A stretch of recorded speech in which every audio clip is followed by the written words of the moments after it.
કેમ છે મિત્ર? મુંબઈ તરંગ ખાસ ચર્ચામાં આપનું સ્વાગત છે। ગઈકાલે જે વડોદરા દુર્ઘટના જે બની તેનું જવાબદાર કોણ છે? લોકો કરે છે સવાલ કે શું આમાં તંત્ર જવાબદાર છે કે પછી સ્કૂલ જવાબદાર છે?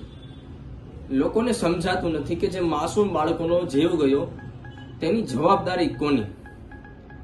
આમાં જોવા જઈએ તો તેવું લાગી રહ્યું છે પૈસા કમાવા તંત્રની મીઠી નજરમાં જે કામ થઈ રહ્યું હોય। મોરબી દુર્ઘટના તમે સાંભળી જશે કે મોરબી દુર્ઘટના મામલે પણ કોઈ કાર્યવાહી જોવે તેવી થઈ નથી। તેમાં પણ તંત્રની મીઠી નજર છે શું? જે બોટમાં 17 ની કેપેસિટી છે તે જ બોટમાં 27 બાળકોને બેઠાડવામાં આવ્યા હતા। તે જ બોટમાં 27 બાળકોને બેઠાડવામાં આવ્યા હતા, તે પણ કઈ સેફટી વગર। લોકો કરે છે સવાલ તંત્રને કે શું આમાં તમે જવાબદારી લ્યો છો? શું તમારી જવાબદારી છે? અને તંત્ર પાસે કઈ જવાબ જ નથી। જ્યારે કઈ દુર્ઘટના બને છે ત્યારે તંત્રની આંખ ખુલે છે, તો શું દુર્ઘટના પહેલા તંત્રની આંખ ઉપર પટ્ટી હોય છે? જ્યારે કઈ દુર્ઘટના બને છે ત્યારે મુખ્યમંત્રી દોડી જાય છે, પ્રધાનમંત્રી દોડી જાય છે। સાહેબ, તમારા દોડવાથી રાજ્યને કઈ જ મળતું નથી।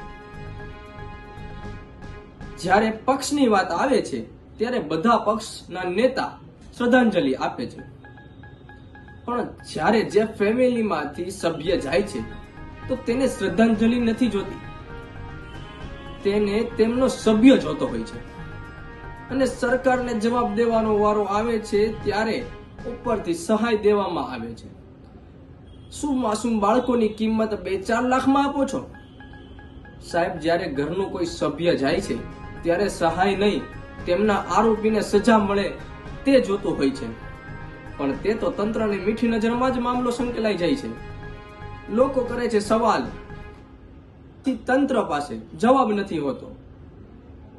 હવે ક્યારે આનો જવાબ આવશે, ક્યારે આનો નિકાલ આવશે, ક્યારે આના આરોપીને પકડાશે, કાર્યવાહી થશે, તે જોવાનું રહ્યું।